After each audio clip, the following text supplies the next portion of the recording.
Beehive Sports Podcast is powered by Swing Juice. Visit swingjuice.com. Use promo code Beehive20 for 20% off your golf and MLBPA apparel. We're back. Little break. Sketty's in a little break. We needed it. Yeah. Had some things come up. We'll get to that. Tonight's show is going to be a good one. We have some baseball talk. We get to talk some playoff baseball is underway. Obviously, we're in the championship series already, so we'll get into that a little bit. Local shout outs. We got some championships to crown in that. Some coaches to congratulate. Oh, what else do we got? Well, we're going to do reality overreaction, buzzer buzz kill, the normal stuff that we do in the opening buzz. And then we're going to get into a little slight, not much, but some NFL owner talk. There's a lot of drama going on there, it seems like. So we'll get into some of that. In sports history, we have a very special edition this week. I'm not going to ruin the surprise, but something near and dear to me that I'm going to give you some facts about in sports history. Sketty on the Matt Rule firing.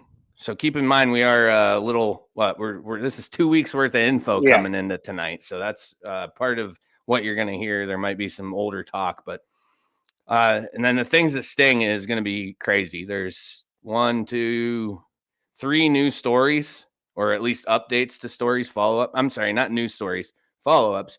News stories, we got like 9, 10, a whole bunch of stuff. And then we're going to get into week 5, 6 recap of the 3-bagger. Our week 7 picks are in. Let's go.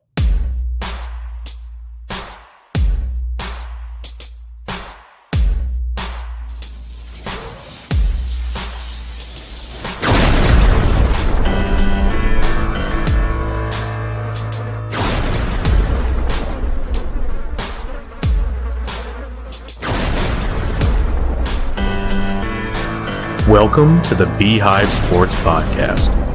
Here are your hosts, Joe and Sketty.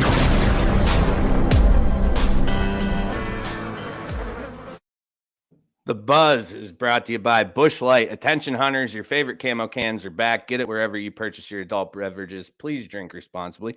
And Napoli Pizza, that's right. When there's football season on TBSP, there's Napoli's weekly specials, pickup or delivery available, located in North Warren.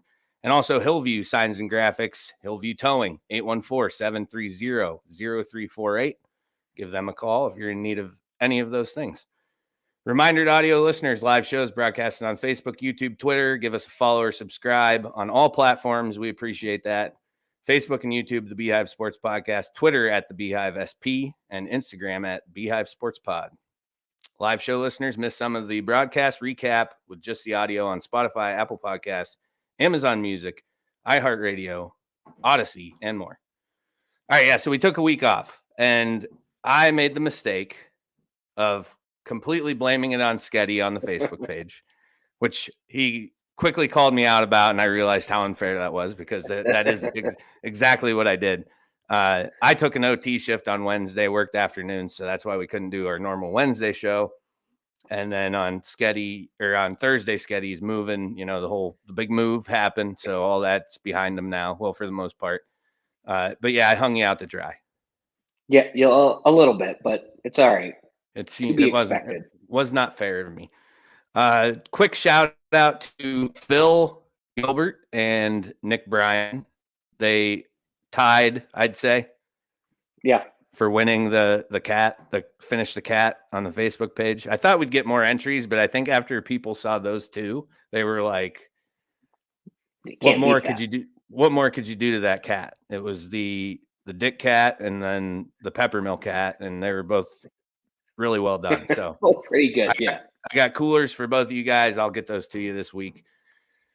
I'm going to get into this only briefly, because we do not have all of the candidates yet, but we had talked in the past about the Beehive Sports Podcast, best fall athlete for Warren County, best male, best female athlete for fall sports. I have 6 of the 8 candidates. Sheffield, it's your move. I did talk to their athletic director today, but he said he's getting them. So he at least is in the know and getting those for me. So as soon as we have those, Then we take all the names, which I will announce, we'll announce them on the show. We'll put them on the Facebook page, all that. And then all those names go to the selection committee, which is made up of Sketty and I, Andy Close, Brian Hagberg, and Paul Mangione. So we have 5 people on the selection committee. We will hash it out via email, figure out our winners, and those, they will be presented with a plaque courtesy of the Pepper Mill, I believe. Is that how we're doing that? Yep. Okay, so a plaque courtesy of the Pepper Mill, and also a T-shirt that I have yet to design or get made. So hold your breath on. Don't hold your breath on that. No, it's coming. You'll get it. I got to talk to our design guy. Which we have a design guy. Kind of. We kind of do. Kind of. I'm working on it. So that's coming. But let's get going with what's going on. Usually we start out with local shout outs, but we're taking a turn into playoff baseball real quickly because. So do you ever see things on Facebook, like on posts, like phrases that get popular that people put up constantly with different types of posts? Like, for instance, when a player, let's just say this, like Josh Allen and Patrick Mahomes, they interview one of them and one of them says something nice about the other one. And then they put like, whoever shares it puts like game respect game. Game recognizes game. Okay, so that one's on my list of quote, like just phrases that got popular and are overused that I hate. Another one is you love to see it. Sorry, you love to see it. Huh? Sorry, stat guy Darren. No, it's starting to drive me nuts. So good stuff the other night. Ryan Arnold shares this like thing about the Braves pitcher that night, how he's just completely lit up the Phillies or whoever, like, is that who they lost to? The Phillies? Yeah. Yeah, I think so. Yeah, because the Padres beat the Dodgers. So, and then he gets shelled for 6 runs in like 3 innings or something like that. So I go back to Ryan's Facebook page because I want to find this and, be a dick. And it's gone. He deleted it. So I like commented or wrote on his wall and was like, where did you love to see it go? And he goes, I deleted that shit. So Braves gone, defending champs bounced. Dodgers, we all knew that was happening. The 162 games is way too many for the Dodgers to be effective in the playoffs. They were gassed. Those guys were so tired.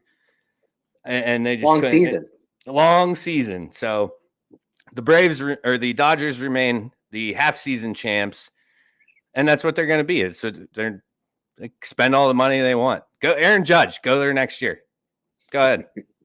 Won't make a difference. Come playoff time, you boys are tired. Dave Roberts can't coach anymore.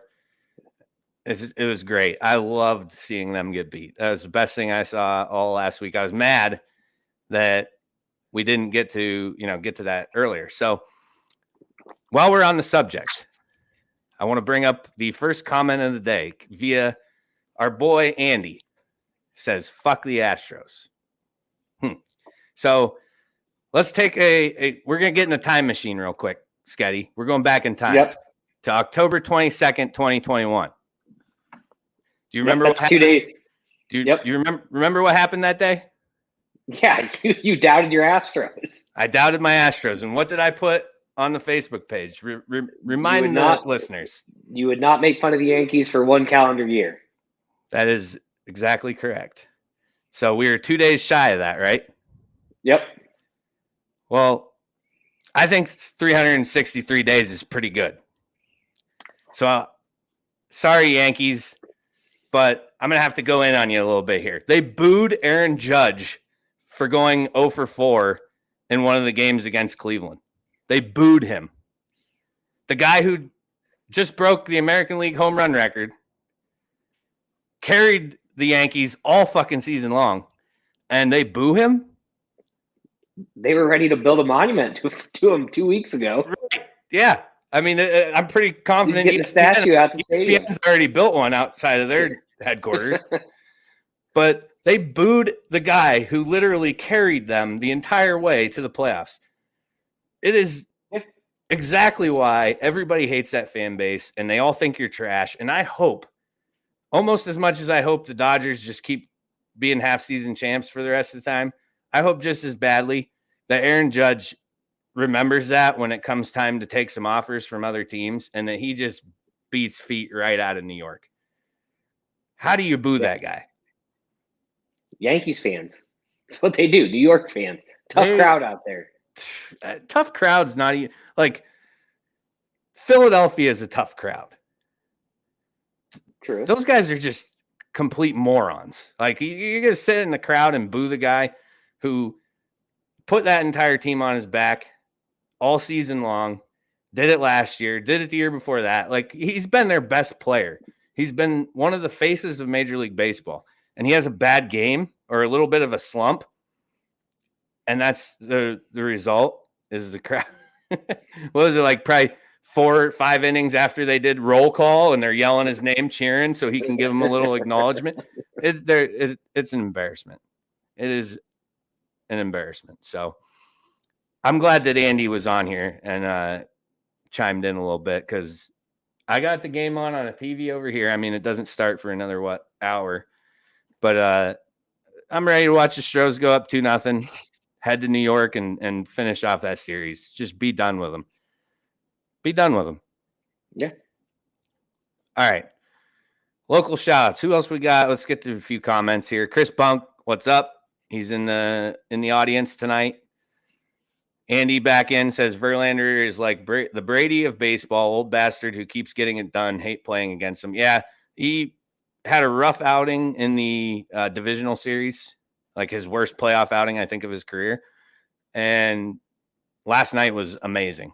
He got gave up one dinger to Bader early, and then I think he retired like 13 or 14 in a row after that. And ended with like 11 strikeouts. It's pretty ridiculous. So the secret to being good at sports is marry a supermodel. Easy. Sounds like it. Nothing to it. Nothing to it. And I mean, realistically, none of those guys should have a problem doing that. Yeah, right? Yeah. Colosimo says he boos both of us, but still golfs with us. Yeah, I mean, yeah. Neither of us are the Aaron Judge of golf. So. Yeah, right. True. Not even close. Breaking any records or anything like that. Hunter, Yankee fans are like Ravens fans. They love him when he's good. He plays like an actual human, and they boo him and throw shit at him. Who did the Ravens fans throw stuff at? Did they do that? I have no idea. Yeah, I don't know. Not that I know of. I think I know like 1 or 2 Ravens fans. We got Ryan Hanchett, who's like our Ravens correspondent for the Fan Rant. And I think maybe like 2 others other than that I might know. I don't know. All right, let's get to it. Local shout-outs. Eisenhower football. Travels to Northwestern. Beats them on their field. Your daily local broadcast. I watched quite a bit of it. They look good. On the road against a pretty tough opponent. And finally, I don't want to like toot our Facebook page's horn or anything, but I put a post up saying they needed more attention because they're 8-0 and they're good. About to be 9-0. They play Iroquois. And I'm not trying to like jinx anything or get ahead of myself with Eisenhower football, but Iroquois is horrible, like historically bad for the school. They haven't scored a point in like 3 weeks, I'm pretty sure. You're laying heavy jinx down there now, dude. No, I'm not. Heavy jinx. I'm completely confident that they could play a somewhat bad game for their standard, and they're going to beat Iroquois. Iroquois lost like 63-0 to Mercier's Prep, who Eisenhower just beat 33-7 a few weeks ago. So I'm not concerned. Huh? It's transitive property. Eisenhower wins by 80.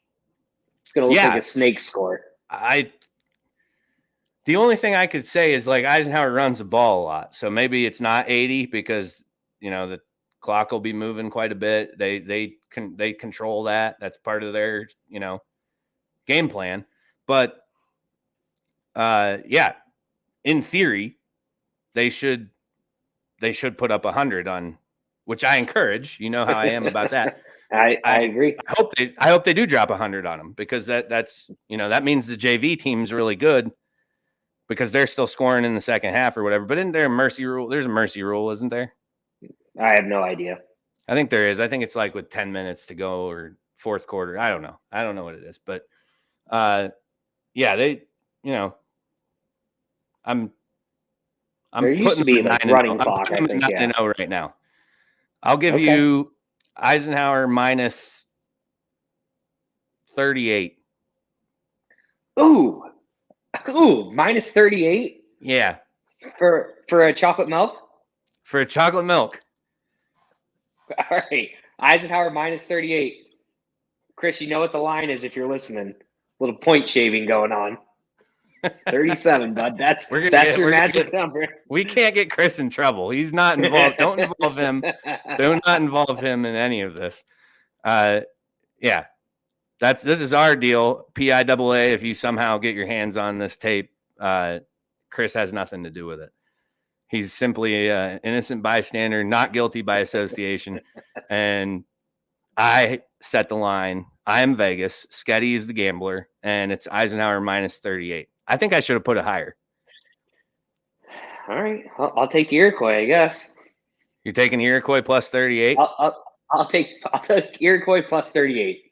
All right, I'm going to change it, and that's going to benefit you. Okay. 42. 42. All right, I'll take Iroquois. I'm giving you 42. And I got Eisenhower minus 42. Yeah, that game's going to be an absolute blowout. They got a number to shoot for now. I like it. They don't know this. They aren't involved. Quit involving them. Just saying, they're probably listening, bud.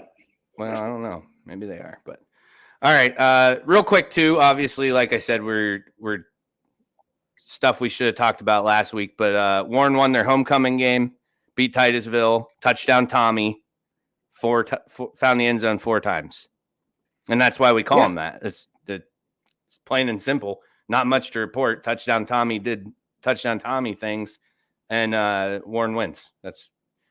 Here's the good one though. This is what we've been waiting to get to. Warren Dogs, our boys, beat Coudersport, who was undefeated, beat him 12-6. Colin Havers and Tanner Stewart did the scoring. Nate Harris with a game-sealing INT right at the end to shut down a drive. Owen Damcott had an interception. I saw video of that. It was pretty cool. Listen to this shit. Tanner Stewart, 22 tackles. That's pretty good. What? 2 forced fumbles, 22 tackles. So we haven't had a show since I got to talk about it. I went to the semifinals where they hosted Smethport. Is in Sheffield. Me and Asher went. Boys weekend. And we went down, and Tanner Stewart is an absolute animal. Like, fun to watch at his age already. Through a stiff arm that if we had good video of it, I feel if we would have sent it to Kyle Brandt, Angry Runs, I think he would have played it. Even though it's not NFL related, he would have been like, honorable mention, check this out. Because, I mean, he literally, on the kid's helmet, Derrick Henry'd him. Mm-hmm. Hucked him. I mean, it was launched, and he just kept running down the sidelines, like not even missing a beat. It didn't affect his run whatsoever. It was awesome. And then, 20 minutes, half hour later, I see his dad's in the stands. I go over to talk to Dave. I'm buddies with Dave. So I'm talking to Dave, and I'm like, dude, Tanner's good. He's like really, really good. Yeah, he's been working hard, and, he works out in the morning already. While I'm talking to him, Smethport has the ball. Tanner breaks through the defensive line, or not the offensive line. The lineman's, hand fighting with him. They're running a reverse. He has the lineman with one arm, reaches out, hooks the runner with the other arm, and just takes them both to the ground. Okay, that works.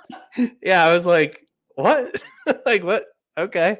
So, yeah, I don't know. I know he's real into wrestling, so I'm not sure what his plans are. Like, if he's going to continue with football and wrestling or just go with one or what he's going to do. But, man, is he good. So, it's, if he sticks with it, that'll be, 5 years from now or whatever it might be, 4 or 5 years, he's going to be a force in high school football. A couple other quick shout outs. Cheyenne Rulander, Warren Senior cross country runner, beat 186 other runners to win the Rocky Grove Invitational. So she took first that's a shitload of people. Yep. Kevin the Goat Dustin said that it's the last big meet before the D10 championships. She ran a 5K in 20 minutes and 25 seconds, which is pretty solid. I do it on a bike in about 10. So, if we're doing a little comparing here. And Warren girls soccer. Hold on. While I'm mentioning this, I got to pull up some stats from I got to find my text conversation with Brian Hagberg because he filled me in on some stuff the other day, which I was completely fascinated about. Okay. So you remember a few weeks ago, Warren girls soccer, when they beat Oil City 18-1. Remember that when I brought that up in local shoutouts? Well, they just played them again. They beat them 14-0 this time. So I'm like, Oil City soccer, what's going on down there? Like, are we pulling the goalie? Are we not? Is this an extra attacker type move? Interesting strategy. Doesn't seem to be working out. So I'm texting Hagberg because I'm like, what's the fucking deal down there? Like, what's going on? Well, he says, let me see here.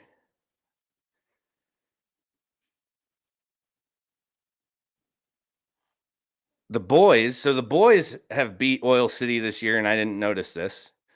9-0 and 11-0, and the Oil City Oilers haven't scored a goal against Warren in 3 years. Okay, that's a stretch. October 10th, 2019, Warren won 15-1, and that was the last goal Oil City has scored against them. So credit Will Nabinski, credit the defense. I don't know who we're thanking for these performances, but I mean, I know Oil City has a kick-ass running back. Yes. So maybe that's where all their energy goes. It's just into football. I would assume so. Yeah. Their soccer team seems like they're rough. Yeah. They are rough. Yep. Time to dump the program. That's all.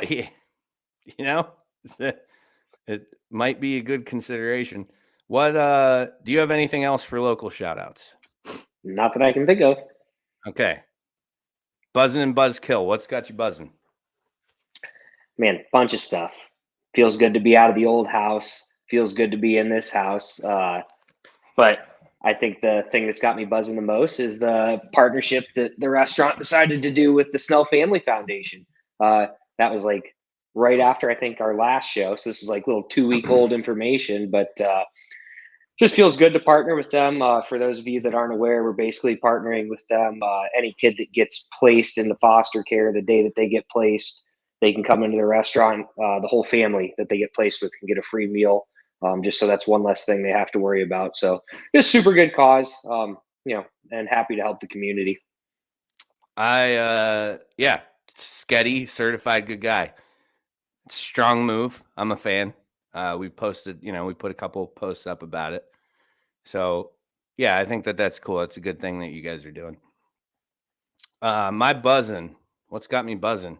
The Todd Bowles video that I shared on the Facebook page there that got quite a bit of attention, almost 2,000 views, which is good for us. I mean, we're not, we're low key, but if you missed it, it's a ways down the page now. I wouldn't even tell you what date to look at, but Todd Bowles basically was being interviewed prior to his coaching matchup against Mike Tomlin. And of course, the race baiting media injects black head coach versus black head coach. Todd Bowles was like, I don't know, man. I got a lot of white friends too, and me and Tomlin don't really see see, skin color. We're just two head coaches trying to win a football game.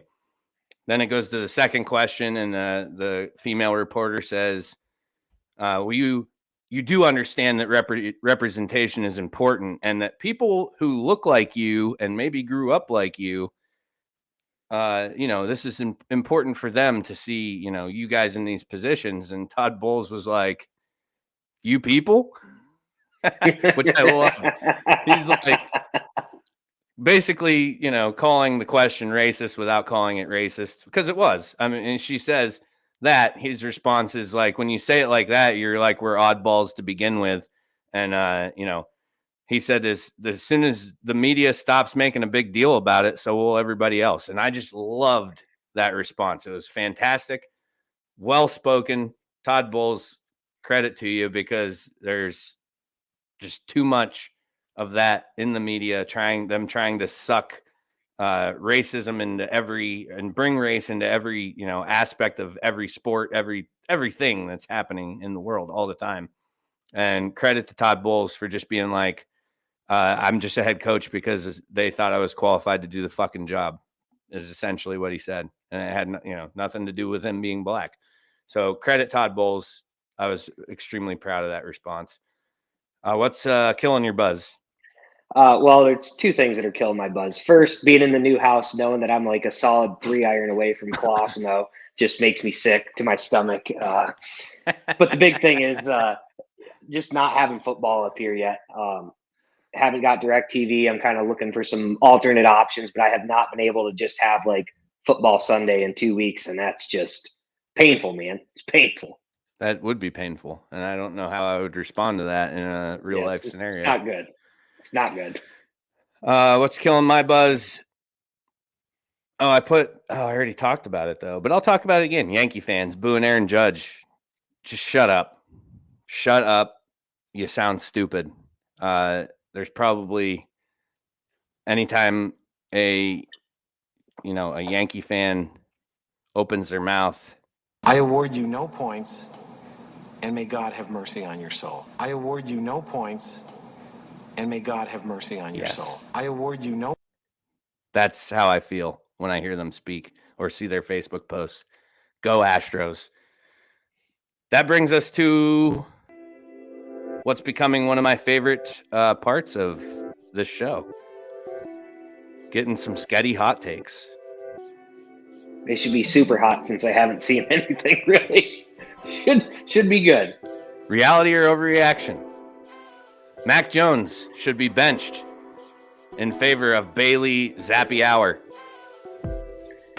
I mean, I think this is a reality. This is the Tom Brady 2.0 right here. Get rid of Mac Jones. He's your Drew Bledsoe. Trade him to the Bills, maybe. I don't know what you're going to do with him, but yeah, I think Bailey Zappi's got the team looking good. Why switch off of him? I'm wondering if Hunter's in the comments, and yes, he is, and he says overreaction.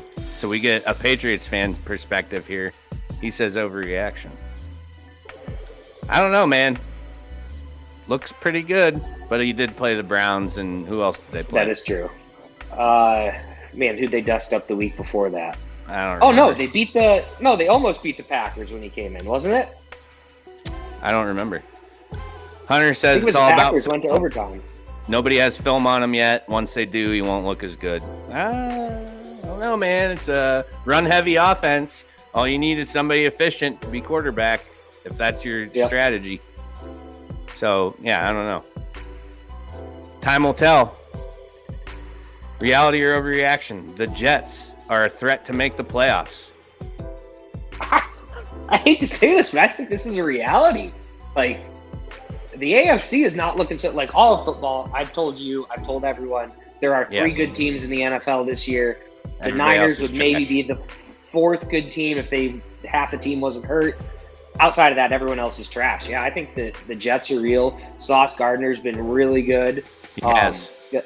I think it's just one of those things where they're on the come up, and the rest of the AFC, some of these teams we thought were going to be gangbusters, the Raiders, the Broncos, even the Chargers don't look that strong. I think the Jets could do it. Reality or overreaction? The Vikings are a Super Bowl contender. I mean, honestly, depending on how you define contender, I would say this is a reality. There's not a lot of good teams in the NFL, and anything can happen on any Sunday. I could easily see the Vikings win the Super Bowl against this league. Reality or overreaction? Brian Daboll is the coach of the year. I mean, if you had to vote right now, I don't know how he wouldn't be the coach of the year. I think it's got to be him or Robert Saleh. And just Brian being the first year and taking this Giants team that was absolutely terrible and has a defense looking really strong. He's changed his offense to work around with what the talent on the team has. Not to mention that, they're missing some of their top receivers and weapons. Barkley's banged up and they're still getting the job done. I really like what the Giants are doing. So do I. And the Jets, for that matter. Both the New Jersey teams look pretty solid. Yep. We've got a little Homer feel going on to that, Oh, yeah, we do.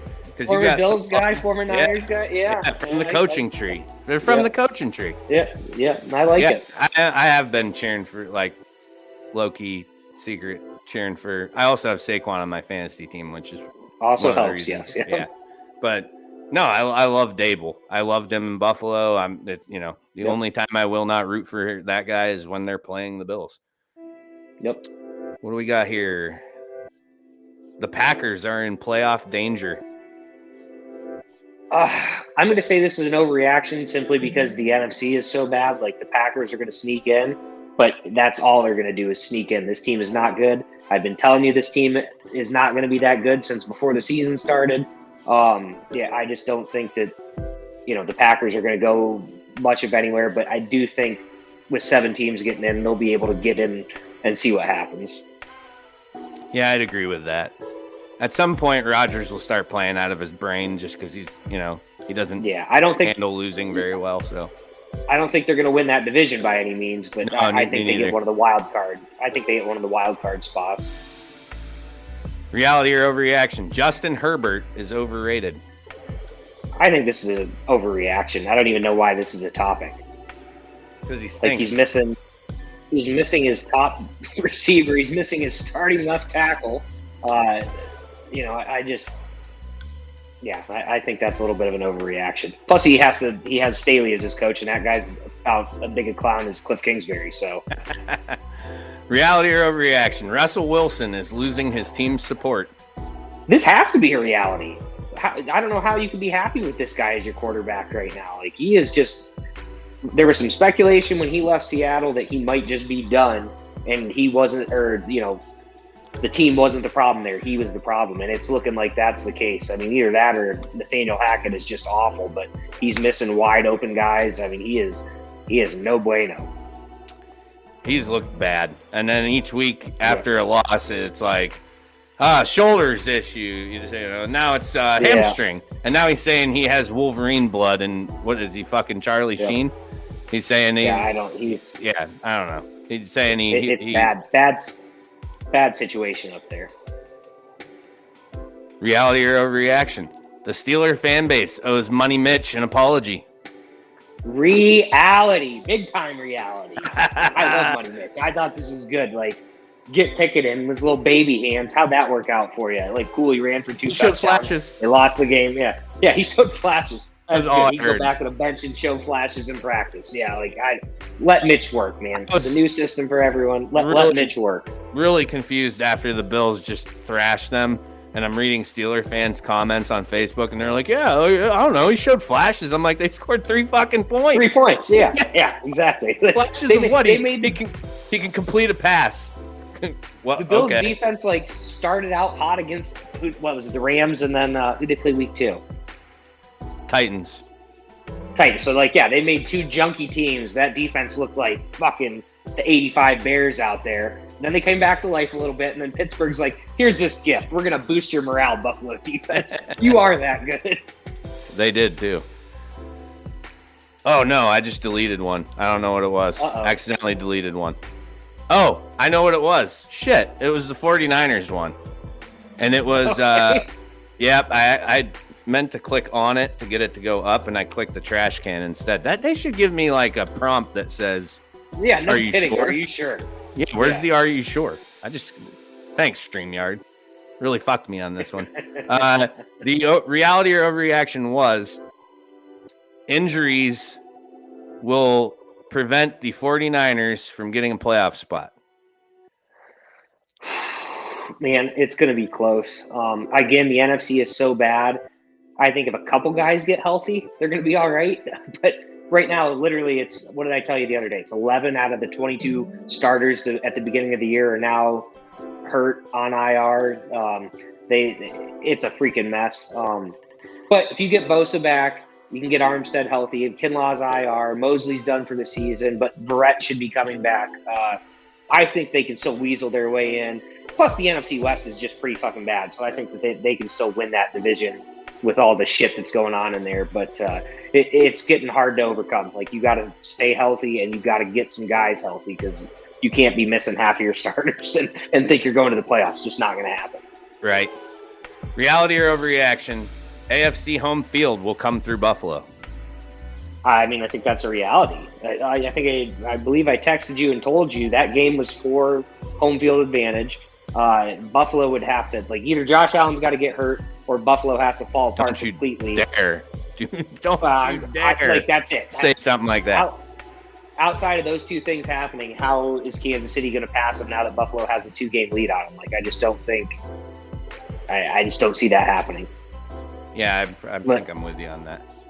You know, there's only 3 good teams in the NFL. One of them's in the NFC and the Chiefs. And you got a 2-game lead on them. So last thing, and this isn't the this is not a reality or overreaction. This is just a question I'm posing. Okay. Do you believe the Rams are struggling to find a trade partner for Cam Akers? Absolutely. Okay, absolutely. And let me prompt this with a theory that I have. Okay. Les Snead puts him on the trade block, right? Yep. And he's sitting in his office staring at his computer. And he's not getting any emails in his phone, and it's not ringing. And he's like, should I not be getting at least 1 or 2 first-round picks for this guy? Isn't that how this league works? Is that you just dish out all your first-round picks, and then you get players in return? Isn't that that's how they've made their way for the last 5 years in Los Angeles or St. Louis or wherever the hell they were? How do you think that's what's happening? It's got to be. I mean, I can't believe you're even going to try and trade the guy. He looks like shit. It's not like, what are you going to get for him? At this point right now, the Niners are down to, like, I don't even know I guess Ty Davis Price just kind of came back, but Tevin Coleman's fucking getting playing time on this 49ers team. And I wouldn't say give up a 6th-round pick for the dude. Like, he just coming off that Achilles, it's just, he's not looking sharp at all. I just don't think, I don't know what the Rams are thinking. Like, you're not going to get anything for him. It's not going to happen.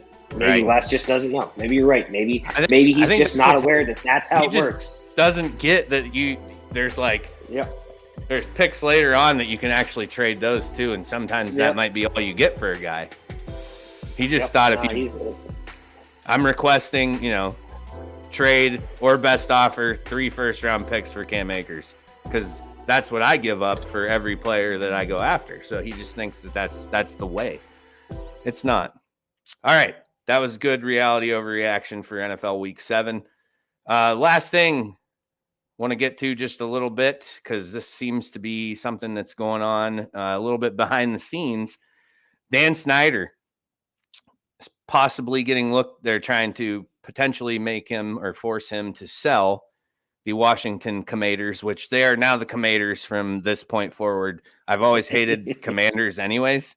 And thanks to, what was that, NBC Sports? Was that who I took a shot of the TV? News. Yeah. I think it was NBC Sports. But their typo, I was like sitting at Ed Schultz. Devin's car was getting worked on, and I just turned on a sports channel to watch something. And I just, like, immediately that I see that, the Commanders. I'm like, see this? We always say we need a tech guy. It's no wonder we can't find one because look at all the jobs available out there. You could go work for NBC Sports right now. Why would you choose us? It makes sense. So they might force him to sell the Commanders. And then it comes out that he's claiming he has dirt on Goodell and other owners and he'll blow the league up. And yeah, I don't know what's going to come of that, but now he's like rallying everybody to like hate ESPN. Did you see that? That came out today, I think, or yesterday. I didn't see that. No, he's trying to get everybody on. Like he's like thinks he's like Lee Unitas giving this huge speech to the other owners, trying to like he wrote him a letter or an email or something like that. And then at the owners meeting yesterday or the day before, Jerry Jones and Robert Kraft get into it. And the quote comes out that Jerry Jones told Kraft, "Don't fuck with me." So this is what rich people do, right? They eat their own. This is when you bring them all together, it's power, too much power all in one place. Would be my guess. Yeah. Yep. It's just like politics, you know. That's what this is what they do. So interesting stuff to keep an eye on with the owner situation, or if Dan Snyder, releases some big, dossier. It'll be like the Russian dossier or whatever that was, but it'll be the NFL. Made up. Yeah, just a bunch of bullshit. It's gonna be awesome. Can't wait to see it. Yeah, I don't know. See a few comments here.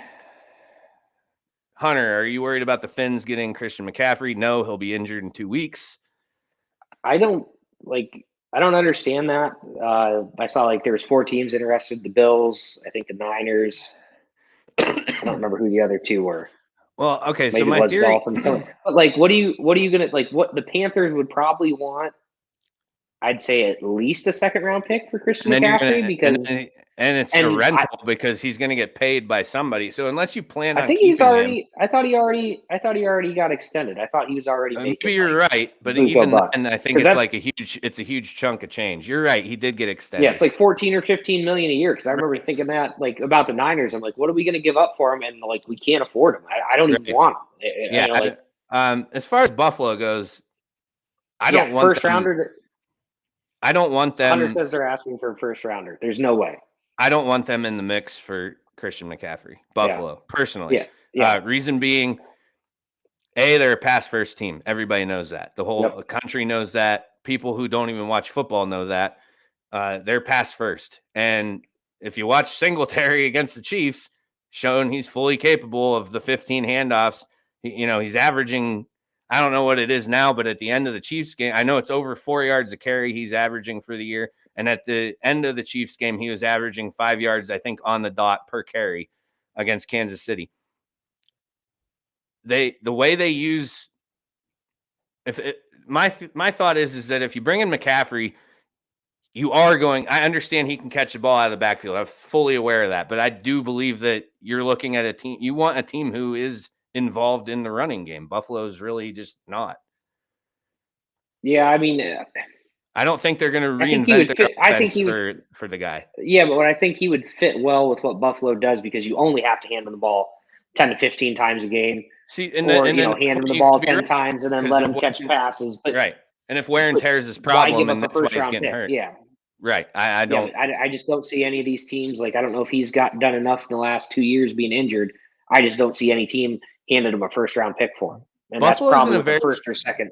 They're in a very strange spot, in my opinion. Buffalo is because, to me, there's just not a glaring need at any position. Yeah. I don't think that that's my opinion. I don't think they are in dire need of a running back. I don't think they're in dire need of any offensive linemen. Their offensive lines played very well this year. Their secondary, super young, homegrown guys, and they're getting the job done. And they just did get the job done against fucking Patrick Mahomes, who's the best quarterback in football. There isn't really a spot. Their D-line is good. They rotate guys in and out. I mean, Vaughn's getting like 43% of the snaps. I mean, that was up last week against Mahomes because that's who they brought him in to beat. But helps a ton of those guys in the secondary too. You get after the pass or get after the quarterback like that. Well, with a 4-man rush, makes the secondary. You makes the secondary look a lot better. Well, let's get to Kyle first. Kyle says CMC to Buffalo wouldn't be fair. Probably true. I just don't know if I think I just don't know if I want love with what he did. I don't think that he would be that much of a game changer for anyone. I just don't want them to give up what they're going to have to give up to get him. That's just Yeah, my kind of thought on it. I mean, I think he would probably be better, like Singletary for what they do. Like he's obviously a step up from Singletary, but I just don't think that the Bills pull that move. Right. Yeah, Hunter says he don't thinks know. the Bills get Antonio Gibson. Yeah. Again, I just don't. What do they need him for? Like The team's winning. They're not gonna. Singletary's doing what he needs to do, and you still have James Cook waiting in the ranks, who had a nice second half against Pittsburgh. Like that, we don't know what that kid's going to be like yet. And I think that they have enough confidence in James Cook that they healthy scratched Zach Moss last week. Yeah. So someone would have to get hurt in Buffalo for them to do anything. Like that's what I would just think. my opinion. Like they're not. I agree with that. Unless barring injury. And again, the Niners are a candidate for that with Mitchell, but Mitchell's about to come back. Like I just don't think. I don't know where has a need for running backs. It's not how it works anymore. You can't trade running backs. Doesn't happen. Yeah. It rarely happens. That's all I got for the buzz. You got anything else? Nope. Okay. The buzz is brought to you by Busch Light. Attention hunters, your favorite camo cans are back. Get it wherever you purchase your adult beverages. Please drink responsibly. And Napoli Pizza, that's right. When there is football season on TBSP, there is Napoli's weekly specials, pickup or delivery available, located in North Warren. Got a good crowd tonight. Good comments coming in already. We appreciate that. Make sure you give us a like, love, laugh, whatever reaction you want to give us. Angry if you hate Sketty. If you don't like Sketty, give us an angry reaction, and that way we can. Andy, you can only click it once, bud. So Andy already I can see that on here. You know that? I can see. Oh, you can. I can. You can too. If you put hold the mouse over the reaction, you can see. So Andy doesn't currently hate you. So yeah, if you're in here with us, give us a like. Also, just helps us out. We appreciate it. We're going to take a quick break, and we will be back with This Week in Sports History. Whenever you crack open a Busch Light, the mountain starts singing. It's cold and it's smooth and it's waiting for you. What is going on? Hit it, Giant Kenny G. It's so smooth. And for the mountains of Busch Light beer. Hungry? Watching the game? Order some Napoli's Pizza, voted the best pizza in the Times Observer Reader's Choice every year. Homemade, hand-tossed, delicious hot pizza, stromboli, salads, subs, and so much more. Located in North Warren, come on in or call 814-723-7455 and ask about our specials. Pickup or delivery available 7 days a week, 11 a.m. to 10 p.m. Again, that's 814-723-7455. Hi, this is Brian Hagberg, and I wanted to take a moment and tell you about our new website, yourdailylocal.com. Your Daily Local is your new home for news, sports, and events in Warren County and beyond. Our goal is to cover the people, places, events, and happenings that matter to you in a variety of ways, including writing, video, and audio. And the best part? All of our content is available for free. Head to yourdailylocal.com to get the news you need when you need it.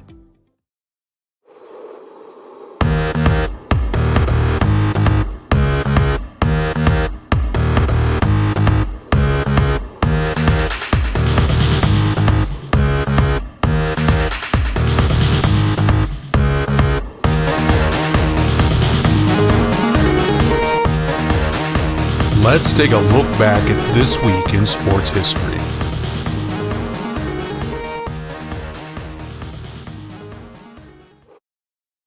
This Week in Sports History is brought to you by Your Daily Local. Visit yourdailylocal.com for the news you need when you need it.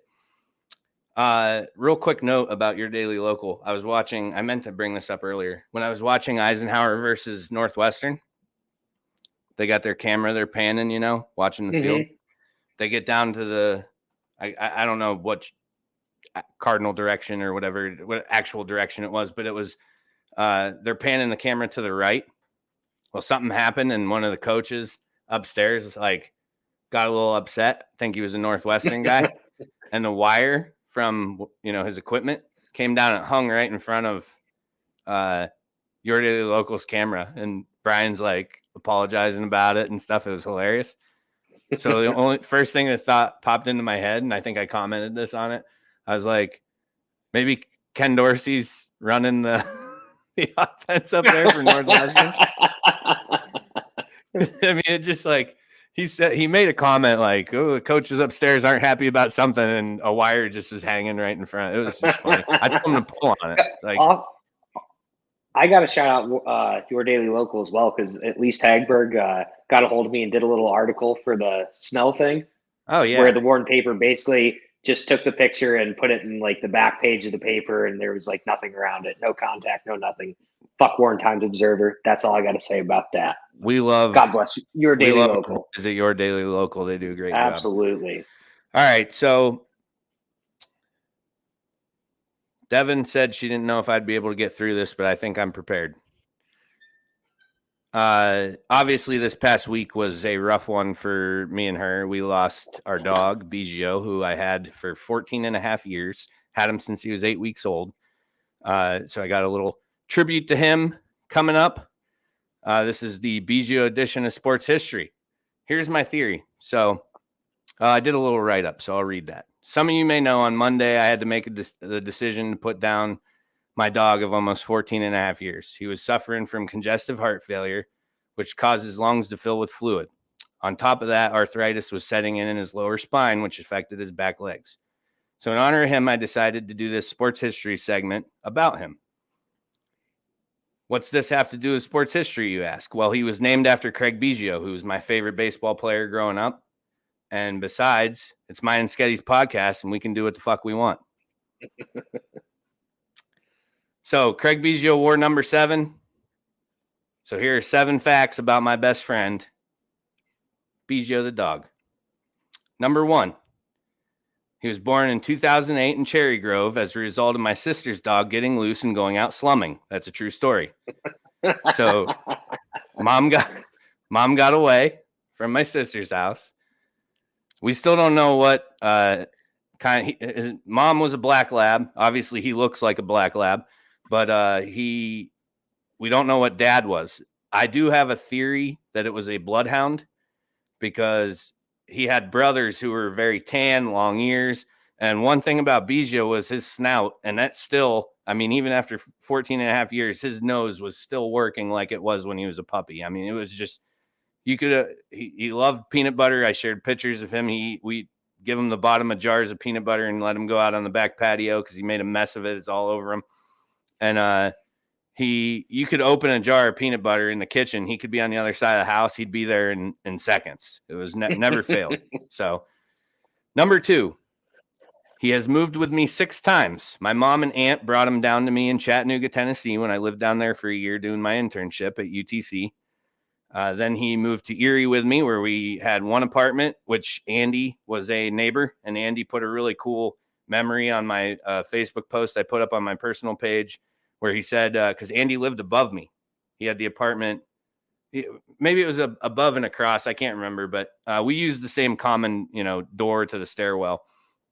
But Andy said he always laughed because every time he got home from work, Biggio would have his nose, like he'd be looking out the window. You'd see him, he like greeted Andy every day after work. So it was cool. But yeah, so there. And then I moved to another apartment in Erie. And then I moved back home for the job at WPD, and I had an apartment before I bought my house. And so he's moved with me 6 different places he's lived, 6 different residences, I should say, 3 cities. Number 3, once became best friends with a wiener dog, later named Baxter. So this is when in my casino days, when I worked at Presque Isle Downs, I lived with my roommate was Nate Bilecki, one of my best friends. And I worked a 4 a.m. to noon shift. Kind of sucked, kind of was awesome because my days off were Sunday, Monday. So I get out of work at noon on Saturday, and I'm, that my weekend begins. So it wasn't terrible, but it was hell getting up at 2:30 and trying to go to sleep. You figure a primetime football game goes till 11. Yeah. You're waking up at 2:30 to go to work. But anyways, one of those mornings I was taking Biggio out to go to the bathroom, and it scared the hell out of me because I opened the back door and felt something run across my feet. I had flip-flops on, and it just hauled ass across my feet. I jumped, and he ran into my kitchen while the kitchen light was on. So then I could see once he got into the kitchen, and it was a little wiener dog, little dachshund. And he never left. We tried to get, we put ads in the paper and took him to the vet to get scanned for a chip. Couldn't find the owners. So we kept him. So him and Biggio became best buddies. And then Baxter moved with Nate when he moved, and then I moved back here. I got Biggio. So they got split up, unfortunately, but they were best buddies. Number 4, Andy can confirm this one. He's barked less than 20 times in his entire life. Dog didn't bark. Had no enemies. Didn't want you to be afraid of him. Just didn't bark. And when he did bark, it was hilarious because it scared the shit out of himself. He'd bark and then be like, what the hell was that? So pretty funny fact. That's a good about point. him. I never put that together. All the times I've been to your house, never once barked. Not one time he barked. Does not do it. Yeah. Yeah. Number 5. This is one of my favorite facts. Craig Biggio, who my dog was named after, is aware that Biggio existed and commemorated that with an autograph, thanks to my buddy Kel Renzel, friend of the show. He's been on 2 or 3 times with us, who's the head groundskeeper. Long story short, head groundskeeper at Buffalo Bisons. When the Blue Jays were playing there, Caven was playing for the Blue Jays. Craig was at a game. Kelly approached him and said, "Hey, one of my boys from college has a dog named after you," and he autographed a baseball, which I think I've shown it on camera, or I posted it on the page or something. But it literally says, "Joe, love the dog's name, Craig Biggio, Hall of Fame, 14 or whatever year he got in." So pretty cool that he's aware that Biggio existed. I think that's neat. Number 6, he was the inspiration for my Xbox gamer tag. My name on Xbox is Biggio the dog with spaces. If you play Call of Duty, add me. If you don't waste your time, because I don't play anything other than that. But Biggio the dog with spaces, Biggio space the space dog. If you're interested, add me on there. I get on every once in a while and get bitched at by little British kids. So number 7, last but not least, he became an absolute mama's boy. Devin entered the picture when he was 4 years old, and he fell in love with her, became her shadow. Biggio and I forever had our bond. It was unbreakable. He was my boy, but there was no love between, the love. There's no love like the love between a boy and his mother, and that's what Devin was to him. So it was cool, but it's been a really, really tough week. It really has. Andy chiming in. Biggio never even barked when I had to knock on Joe's door and save his life from gas leaks. So that is not my greatest moment probably as an adult, but yeah, Andy did do that. He worked for the gas company, and the whole hallway started smelling like natural gas. And turns out my pilot light went out on my stove, and I had no idea. So I'm like, "Andy, what's going on here, man?" I was probably me and Biggio were probably both just high as a kite, out on. Twitching and stuff. And so Andy, thank you for that. You probably saved his life at least, because his tiny little dog lungs. But yeah, so that's it. That's I just wanted to do that because like I said, it's been a tough week. It's weird. The house just doesn't seem the same. 14 and a half years, I never would have imagined he'd be around that long. So it was we're lucky for that, and just got a lot of good memories with him. So all right, this week in sports history brought to you by Your Daily Local. Visit yourdailylocal.com for the news you need when you need it. We're going to take a short break, and we'll be back with Sketty on. Hey there, everyone. This is Phil with JP Photography. I know. A photography ad on a sports show?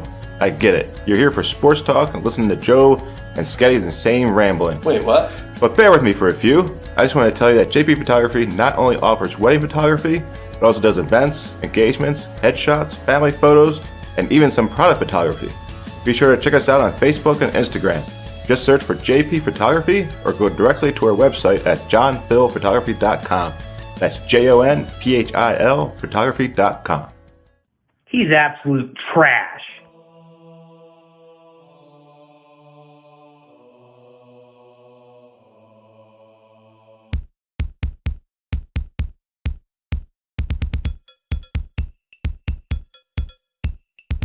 Sketty on. Let's have a listen to what Sketty's on this week. 0% chance that works. This week's Sketty On is brought to you by Complete Roofing Systems. The best the business has to offer, match with the best prices. For your free estimate, go to crsroofingteam.com or call them at 716-640-4609. Cue the rock music. Cue the banner. Let's hear it. Yeah, so the Panthers fired Matt Rule. Can't believe they did it, mainly because now they have to pay him like $860-some thousand a month to just like sit at home or play golf or do whatever you do when you're unemployed. I don't know. So you're paying him a ton of money. You gave him Teddy Bridgewater, Sam Darnold, Baker Mayfield, and Cam Newton to work with. What's he supposed to do with that? Of course, he's not winning any games. The defense was pretty solid. Your best player or best offensive player in Christian McCaffrey is banged up for the last 2 years that he was there. Just kind of completely unfair to Matt Rule. I know a lot of people don't like him, but he's going to get paid for a long time to sit at home and do nothing, or more than likely probably get a college job wherever he wants, because everyone knows the Panthers screwed this dude over with the players they gave him. Just shocked they did it. Don't know what the hell they were thinking. At least let it go the rest of the season. Now you got your coach basically kicking Robbie Anderson off the team. It's just a mess in Carolina. I don't know if they're ever going to get this right. Browns South. Browns South. Yeah. I like that. That's catchy. Yeah, I mean, you traded for Baker Mayfield, and he's terrible. Although I can't blame him for that. I thought Baker would do a little bit better than what he has been doing. You had to give him a shot. Yeah, but yeah, oh man, it's ugly down there. It's not good. It's not good. Yeah. Well, like I said, what's a guy supposed to do? How do I You can't find a job where they pay me half of that amount of money and I can go golf and just do whatever I want all the time? I'll take a quarter of that money a month. No problem. I'm good. Actually, yeah, you're right. Give me, 20. Call me Panthers. 15%. You just called them Brown South. They ain't gonna call you now. You insulted the shit out of them. All right, wrap her up. All right, this week's Sketty On is brought to you by Complete Roofing Systems. The best the business has to offer, match with the best prices. For your free estimate, call them at 716-640-4609 or find them at crsroofingteam.com. All right, we'll take a quick break and be back with what comes next. Things that sting. Jones Pest Control, your hometown pest control company servicing residential and commercial properties in Warren and surrounding areas since 2015. Sean and his crew will work tirelessly to keep your home or business free of insects to rodents and everything in between. Contact Jones Pest Control at 814-230-9548 and set up an appointment today. And remember, ants, spiders, bees, or mice, don't think twice. Call Jones Pest Control, 814-230-9548. Checkout means sales and services with 2 locations on Warren's east side. Their garage at 800 Lexington Avenue not only services cars sold by Means, but has knowledgeable staff and modern state-of-the-art equipment waiting to serve their hometown of Warren. Whatever you need, including alignments, tires, brakes, yearly or enhanced PA inspections, oil changes, and much more. Make your appointment today at 814-723-7191, extension 2.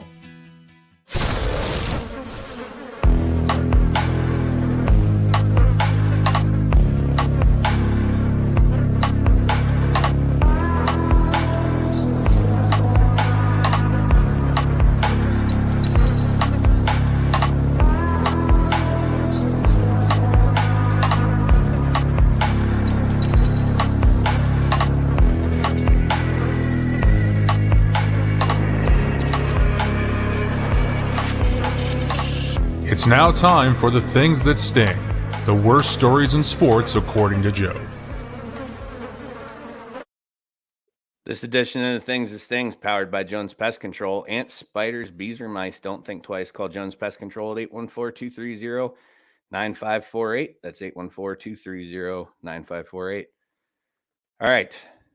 Like I said, quite a bit going on here. So let's get started. Let me get my notes correct here. All right. Follow up, the fishing cheaters. So we discussed them. Everybody's probably well aware of the story by now. Dudes put fillets and weights in their fish, were winning all sorts of tournaments, got caught. So they have been charged. Yep. I was looking through, like I said, I looked through the PA Crimes Code. Listen to the section that I found in Ohio. What's that? PA charged him as well, I believe. They did? I only saw Ohio. I thought where it happened. Unless they're going backwards to other. I could be wrong, but I thought I heard that Ohio and they were facing charges in Pennsylvania as well. I'll have to look at that because I'm curious to see what they were charged with. I think they got the one boat repoed, right? Well, the one that they won, they sold. I thought there was one they got repoed. No, they might or confiscated, whatever. I'll whatever do you some want more to call digging. Yeah, I didn't see the Pennsylvania stuff. I only saw. I could be wrong, but I swear I saw they were charged in both. But okay, so they were charged in Ohio with cheating, attempted grand theft, possessing criminal tools, and unlawful ownership of wild animals. So one count of cheating is a felony of the 5th degree, grand theft, felony of the 5th degree.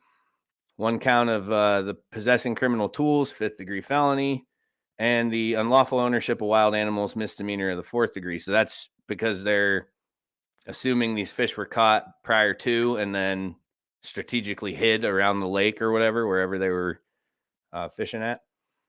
So this was interesting to me. Section 2915.05, cheating. There's a law in Ohio, cheating, corrupting sports. So listen to this. Subsection A. No person with the purpose of defraud or knowing, or with the purpose to defraud or knowing that the person is facilitating a fraud shall engage in conduct designed to corrupt the outcome of any of the following: the subject of a bet, a contest of knowledge, skill, or endurance that is not an athletic or sporting event, a scheme or game of chance, bingo. No person shall knowing, and this is subsection B, no person shall knowingly do any of the following: offer, give, solicit, or accept anything of value to corrupt the outcome of an athletic or sporting event. So that'd be like Black Sox scandal, like they're giving you money to throw the game or whatever. Engage in conduct designed to corrupt the outcome of an athletic or sporting event. And then subsection C, whoever violates, this is the grading. Whoever violates Division A of this section is guilty of cheating, except as otherwise provided in this division. Cheating is a misdemeanor of the 1st degree. If potential gain from cheating is $1,000 or more, if the offender previously has been convicted of a gambling offense or any other theft as defined in the section, then it becomes a felony of the 5th degree. So I'll look into the Pennsylvania thing. I am unsure on that. I did not see anything about Pennsylvania. I only saw Ohio, but if they did get charged in Pennsylvania, I definitely want to know because I want to see what they selected to charge them with, because there is no law that I am aware of that is remotely close to the one that I just read to you, which I find fascinating. Yeah, it's good. That's a good law. I like it. Follow up again, Eric K. So we talked about him. He's the former Angels employee who is charged with delivery resulting in an overdose death. He delivered to Tyler Skaggs, the former pitcher who was killed. Eric K. is sentenced to 22 years. District Judge Terry Means said he went above the minimum of 20 years K faced because of remarks he made in prison. Prosecutors played a tape of a prison phone conversation in which K, whose calls were being monitored and recorded, you're in jail, they all are, said of Skaggs, quote, "I hope people realize what a piece of shit he is. Well, he's dead, so fuck him." Okay. So that phone call got him an additional 2 years. Yes. Should be more, personally, I feel. Yep. But still good that they, I'm glad that the judge took that into account. Brett Favre. Not a whole lot going on with this as of yet. I'm assuming this is going to be a huge, huge investigation. It's funny because if you read all these internet pages where they are talking about different things, they're like, no media coverage of Brett Favre, no media coverage. There's nothing to report. Do you want them to report the same story every night? Yes. That's what they want. Apparently, that's what they want. But people are up in arms about that. They're like doing all these comparisons. I watched some guy the other night say, what about did Brett Favre's case get as much media attention as OJ, Mike Vick, or George Floyd? Were his three choices of comparison. I said, well, all three of those ended in a jury trial. So you know that there's more stuff happening. Like, this is still being investigated. It's a statewide corruption case. Like, it's the state of Mississippi. Not to mention all three of those, either a person or an animal was killed. Right. Like, a little bit different. There's also the whole murder aspect of it. Yes. So the whole murder aspect makes it slightly different. Yeah. But so he has responded and claims he's being smeared in the media, unjustly smeared in the media. Quote, I have done nothing wrong, and it is past time to set the record straight. No one ever told me, and I did not know that funds designated for welfare recipients were going to the university or me. I tried to help my alma mater, USM, a public Mississippi State University, raise funds for a wellness center. My goal was and always will be to improve the athletic facilities at my university. So he's claiming, classic response. Obviously, there's text messages and stuff that make it seem as though that's bullshit.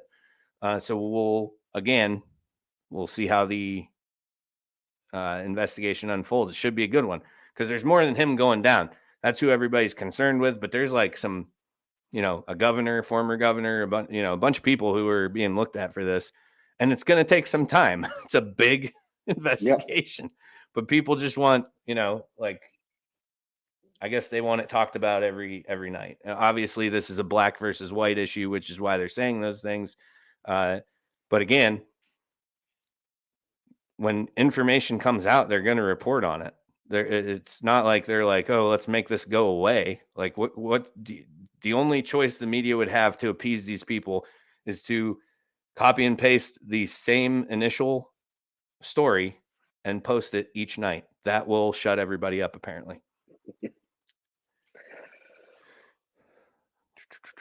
Ron's joining us. Good to see you, Ron. Sorry about your dog. Appreciate that. Also, I didn't give a shout out. Rita Rudolph said the same thing earlier, and I forgot to pop that one up there. So thank you guys. I appreciate that. It's been, shitty week. But it's good to be here tonight. I was happy to do the show tonight. I thought, we had a lot of good stuff to talk about. So news stories. Davante Adams has officially been initiated into the Las Vegas Raiders team. All he had to do was catch a charge, and now he's done that. So, again, we're 2 weeks behind, so that's why some of this stuff's coming up now. But has been charged with a city ordinance violation, according to Kansas City, Missouri Municipal Court Public Information Officer. Everybody keeps saying a misdemeanor. I'm not quite sure on why, because the actual report, if you read it, it says a city ordinance violation, which is likely not a misdemeanor. But maybe I'm wrong. I don't know anything about Missouri law. Missouri and Mississippi, man, they need to get their shit together in those two states. A lot of weird stuff happening. The citation states that Adams did by an intentional overact inflict bodily injury or cause an unlawful offense contact upon the worker, pushing him to the ground using two hands and causing whiplash and a headache and possible concussion. So the NFL did say that they're not looking into a suspension until the court process does its thing. And then, maybe he'll miss a game or two. I don't know. It doesn't seem he didn't gamble, so as long as he doesn't make any bets over the next couple weeks, he should only get a 1 or 2 game suspension. We all know how that goes. Ian Cole. So this is a hockey player this one was sent to me, I think by Darren, maybe. I can't remember. Somebody sent this one to me. Suspended from the league indefinitely for accusations of sexual abuse. An anonymous Twitter account with one tweet ever just popped up. It's Emily_Smith3333 posted a message on Twitter Friday accusing Cole, a native of Ann Arbor and a former member of the U.S. National Team Development Program, of assaulting her when she was in high school. The tweet is the only one by the account, as I said. The accuser said that for 4 years, Cole groomed her and that their first sexual encounter happened when she was a minor and Cole had been in the NHL for a few years.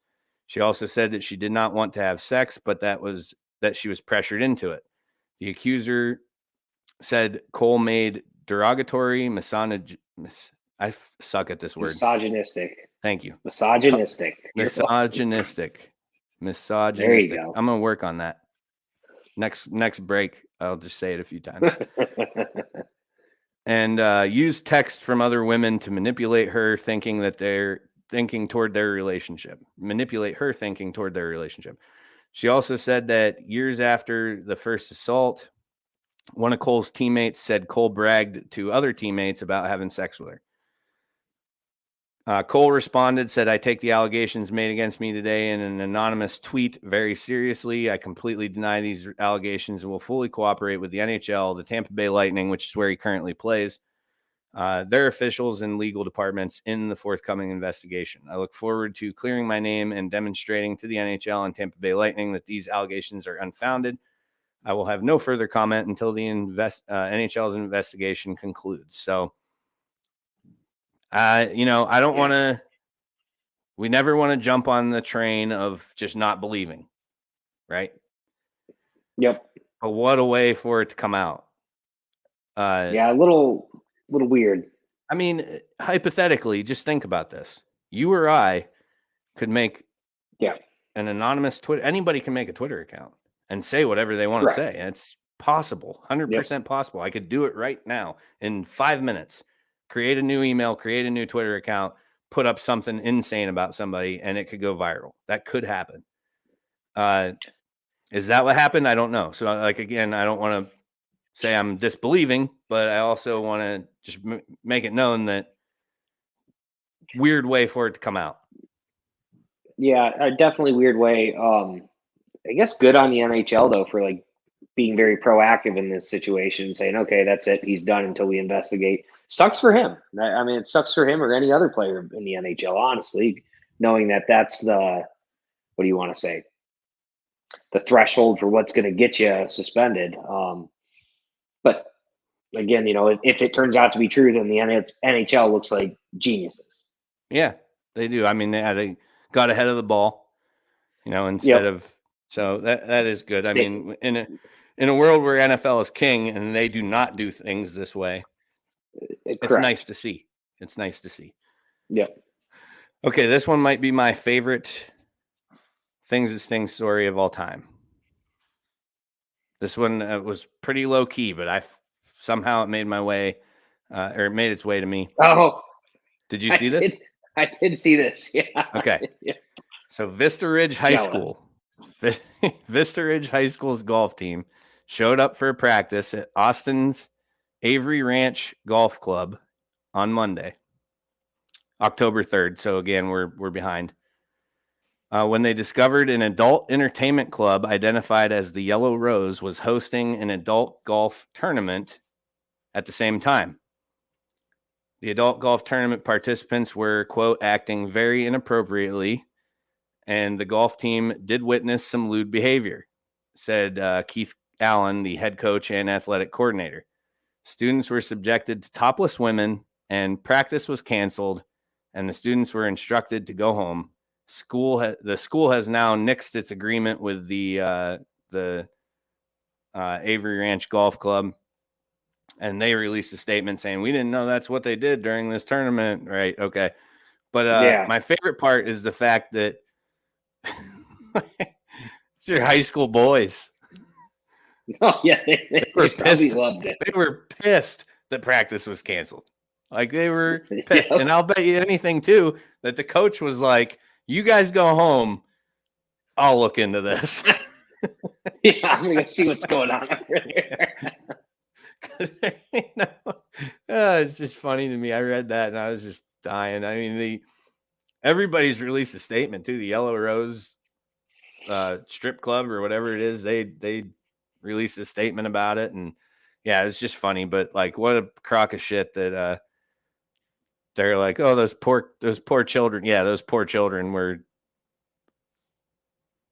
they couldn't wait to get home. Loving it. Yeah. They could not wait to get home. Funny. All right. Some more golf talk. This is funny too. This happened in PA. A man attending a wedding at Glenmara National Golf Club in Moosic, Pennsylvania, recently parked his car in the creek fronting the club's 17th green following a fight with his wife. According to reports, the man's wife got out of the car and walked onto the golf course after they had argument. And he pursued in the family's Chevy sedan, eventually plunging over a rock outcropping into the hazard. So, he's chasing his wife down. They're fighting. He's probably looking out the window, talking to her, and bam, into a hazard. So that's good. That's good stuff. There was a picture. I should have had a screen link to that one so we could put it up for everybody to see because it was pretty funny. Troy Aikman, a couple weeks ago. It was not this past week of football, but the week before that. There was a bunch of garbage roughing the passer calls. Troy Aikman says something along the lines of, I hope the competition committee gets together this week. And he says, and takes the dresses off regarding penalties. And the blue check mark people went ballistic on Twitter. And Troy Aikman was forced to apologize for saying takes the dresses off. Well, they should go a little more ballistic so he gets fired because Troy Aikman's fucking trash. They didn't go hard enough. If he hadn't apologized, perhaps Twitter they back. would have. I got to get Twitter back and complaints. I'm still offended 2 weeks later. So ridiculous. So ridiculous. I didn't make a... Okay, hold on. We got one more, and I didn't make a banner for it. This one was sent to me by Hunter. Virginia high school football team, Freedom High School, defeats Colgan 112-16. It was 91-0 at halftime. And per the usual, people were upset, running up the score. Coach says, no, I wasn't. I had the entire JV team playing for as long as I was allowed because they're only permitted to play varsity so many quarters or so many minutes a season. So good job, Freedom. I support blowouts. Huge supporter of blowouts. And I wish he would have left his starters in. Get better, Colgan. 150-0. Yeah, the record was like 120 something, so they were close. But I don't know. Whatever. Colgan, get better. Freedom. What do you want him to do? Done. Start taking knees? Right. Take 3 knees and punt, or just punt? Yep. That's not developing any young players. Yeah. Here's a good one. Okay. COVID was weird, right? It's a weird time in our country. Everybody was, things were different. You weren't going out. You're in small groups. The political climate is insane. And all anybody wants, we're approaching, we're there, I'd say, where things are like back to normal. Obviously, some after effects have still stuck around, but everyone was waiting for things to go back to normal, right? LeGarrette Blount punching somebody, I feel, takes us there. We are back. We are back as a country when LeGarrette Blount's punching someone. And he did it. And he did it at a youth football game where he is the head coach of 12-year-old football players. Got into a fight after the game in Arizona Saturday night, probably 2 Saturdays ago now. So all hell broke loose after the handshake line. The cops are investigating. LeGarrette Blount, there's video of it. Haymaker. It's just like his Oregon days. It's just like his NFL. It's awesome. We're back. We're back, baby. Finally, we've made it. LeGarrette Blount releases a statement saying, I take full responsibility for my part in it and putting myself in this situation. I apologize to all of my players and parents, and also to the players and parents of the other team. As a leader, coach, father, and role model, I understand my actions are unacceptable. I hope and pray for your understanding and forgiveness. So, just good stuff. That's why I'm feeling good going into this 20. We're almost to the new year. We're a couple months away. We are. I feel like 2023 is just going to rock. It's going to be great. I hope so. I think so. One last thing, couple notes on it, not even a banner. Deshaun Watson gets a new lawsuit. The lawsuit alleges that the victim was put up with him in the Houstonian hotel, which has been apparently proven that that's the one that the Texans were paying for his little, things that he did. Yeah. She was pressured into oral sex. He paid her $300, which is more than double her normal rate for massages. He cannot be suspended again. Even with new lawsuits. Really? Yep. I read that today. He cannot be suspended again for this same conduct because it's like double jeopardy. Tried and because it was part of convicted. the. You're right. Yeah. Yep, because it's the same aura of what he was in trouble for before. It's all coming back to that same time frame where he's already been punished for. However, good video. I'm going to say a positive thing about Deshaun Watson, which I never thought I would ever do. And this is the only thing I'll ever say positive about him because he's a piece of shit. However, TMZ just got hold of some body cam footage where Deshaun Watson was pulled over in Ohio for speeding. And this actually happened in June, but it's just the video just now surfaced. He was doing 97 in a 70. So that's bad, Deshaun. Okay. He received the citation. He paid for it. That's good, Deshaun. But the traffic stop, the police officer, his interaction, his behavior, the passengers was like textbook.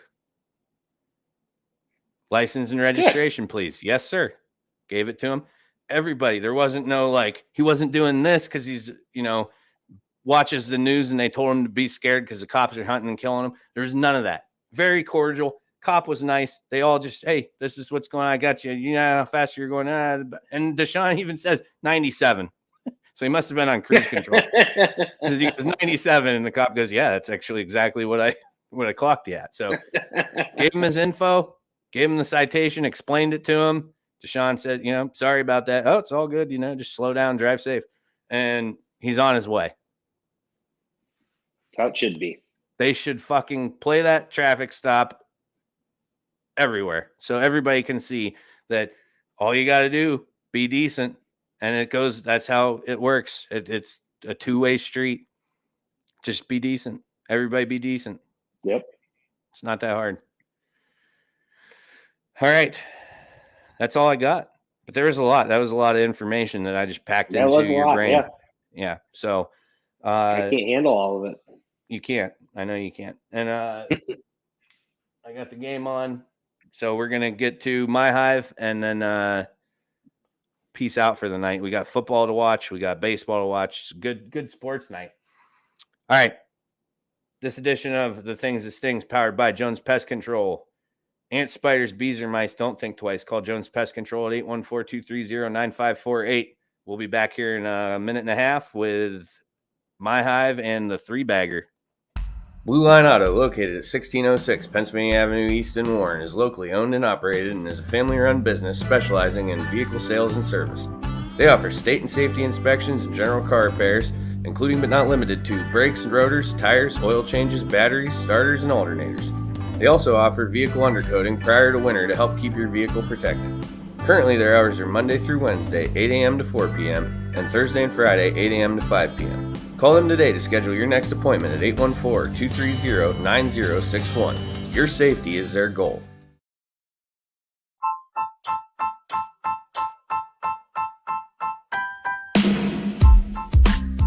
Hi, this is Ryan Klein, the host of the new pop culture podcast, Me, Myself, and Rye. You can find me on Spotify, iTunes, Apple Podcasts, Google Podcasts, and several other platforms. Special guests, breakaway shows, bonus episodes, cold beers, and a whole lot more. So what are you guys and gals waiting for? Subscribe now to the Me, Myself, and Rye podcast on Spotify or wherever it is that you get your shows and start listening today.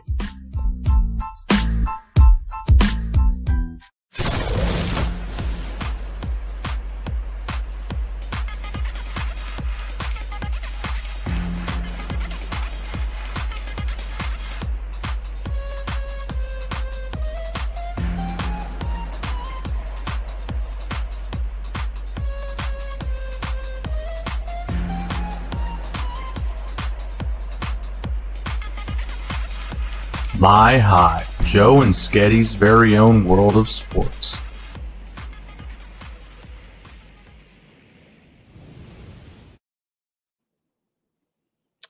My Hive is presented by Blue Line Auto. For all your automotive needs, call Blue Line Auto at 814-230-9061 or stop in at 1606 Pennsylvania Avenue East in Warren. All right, we got to review the three-bagger from Week 5 and Week 6. So Week 5, what do we have? That's me. Titans won. Yeah, so I went 2-1 in Week 5. Giants, Titans are my winners. Seahawks was a loss. Sketty, 2-1. Giants, Cowboys winners. Lions was his loss. So that at that point puts us at, I was 8-6-1. Sketty 8-7. Won the lock. He was 3-2 there. So, and then Week 6 picks. Vikings. Oh, I went 3-0. Had a week last week. Did you? Had a week. Oh yeah, had a week. Vikings -3.5 winners. Jets +7.5 outright winners. Bengals -3 covered. So 3-0 moved me to 11-6-1 for the season. Sketty 2-1, another winning week. Giants, Eagles, and the Bucks -10. Fuck Tom Brady and fuck the Steelers. I don't know what I was thinking. And you won your lock. I don't know what you moved to 10-8 on the three-bagger, 4-2 on the lock. So that brings us to. Did we do music for this? We should. Throw some tunes on, right? I don't think we have. Throw some tunes on. Let's talk about it. My hat. Nope. Wrong one. NFL three-bagger. Here we go. Sketty's first pick. Giants +3 at Jaguars. Yeah, I don't know how the Giants are dogs in this game. Like, it doesn't make any sense to me. Felt like this was the easiest pick of the week. My only I don't even have anything to say about it. Yeah, my only thought is that Vegas just still isn't in love with the Giants. I mean, that's clearly what it is. Yeah, they just aren't. They don't trust them yet. You like the Jags the same as the Giants? Like, that just makes no sense. I mean, they're just giving them the home field here. They're just saying they're at home. Yeah, well, that's what I'm saying. You're saying they're equal teams. Outside of that, it blows my mind. Right? Yeah, disagree. I'm with you on that one. Giants +3. I like that one a lot. Riding my Titans. I'm telling you, Kings of the South. They're going to win that division. Playing the Colts for their second time now. Covered against them in Indy. They're going to cover against them in Nashville. -2.5. I love that. So, and they're coming off a bye.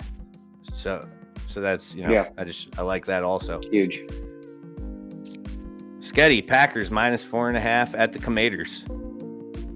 Yeah, well, don't love the Packers this year, but the Commanders are not very good, and now you have Tyler Heineken or whatever the heck his name is at quarterback. I just think the Packers are gonna cover this. Heineken. Whatever. I think that's a popular one across the land. I suspect that game will not be at 4.5 come Sunday. It's going to be a little bit higher. Falcons +6.5 at the Bengals. When they don't cover, I'll quit picking the Falcons.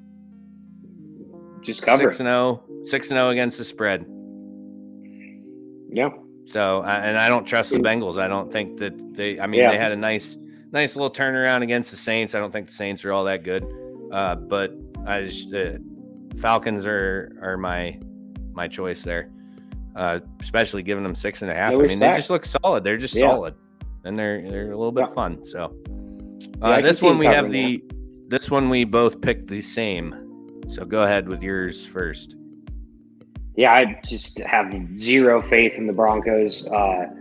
The Jets have been good. Sauce Gardner looks good. I think I'm actually going to fade Cortland Sutton in my fantasy league this week and just put him right on the bench. I think the Jets are going to win this outright. Agree. I have them as well. Broncos defense is currently ranked in the top 5, I believe. But defense has been okay. Cannot score. Their offense is trash. Yep. Now Russ is saying he's got a hamstring injury. Those are nagging. Yeah. Those are soft tissue. Isn't that what they call that? And it's just something that can follow you around for a whole season. So I'm going Jets. I like them to win that game outright as well. I put +1, take them on the money line. If they're still dogs, going into it, I'd take them on the money line. Get better value out of your bet. Sketty, lock of the week. Yeah, this one blows my mind. I don't know what Vegas is thinking right now. Maybe that Vegas knows some guys are coming back that I haven't heard this week, but I don't know how the 49ers are going to keep this close with 11 starters banged up. Maybe Fonga clears concussion protocol and he gets back, but I got a feeling this is going to be ugly. Yeah, I don't know how I feel about this game yet. It could be that my heart is coming into it and I just want the Chiefs to lose because the more losses they have, the better Buffalo is in position for the 1 seed. I mean, it's week 7. We shouldn't even be talking about seedings right now, but we are because everybody's pretty confident that those are the 2 teams that are going to be there at the end for that seed. So any loss for the Chiefs is important later. But yeah, I don't know. Unless they're, like you said, there's some people coming back for the Niners. It doesn't sound promising from it. I haven't seen anything that says, any Bosa. I guess I haven't really checked. I've been busy, but you need Nick Bosa back. Fonga needs to be cleared. You got to hope that Mike McGlinchey can play because you're down both your starting tackles at this point.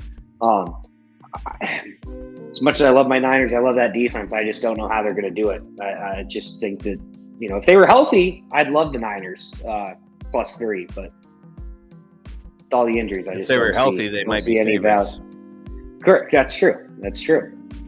But all right, I think that's a wrap. Yeah, that's all we got. That's our picks for the week. So good show. Glad we had a good audience. You guys all chimed in, got in the comments. We love that. Keeps us, keeps the conversation flowing. So we appreciate it. Thank you to everybody who gave us a like or love. No angry faces at Sketty. I'm pretty shocked. I'm going to keep boosting that every week though. I'm going to get those angry reactions. I like it. I like it. All right. You got anything else before we wrap it up? I do not. All right. Again, thank you everybody who listened. We always appreciate you guys. Keep us going. Keep them numbers up. Good for us. Good for you. Get to hear a bunch of shit from 2 guys who sit in our houses and talk about sports. All right. Thank the sponsors: Swing Juice, Busch Light, Napoli's, Your Daily Local, JP Photography, Mean Sales and Service, Jones Pest Control, Me, Myself, and Rye Podcast, Blue Line Auto, and Complete Roofing Systems. Thank you all for making everything possible. Next week, we're probably heading back to Wednesday, right? Is that the plan? Yeah. Okay, so I think so. Yeah. Keep everybody in the loop, but that's the idea. Is next week we get back to Wednesdays. So hopefully we get some normalcy. Sketty's all moved in. He's unpacking still. Needs a door. Yeah. If anybody's got a door laying around.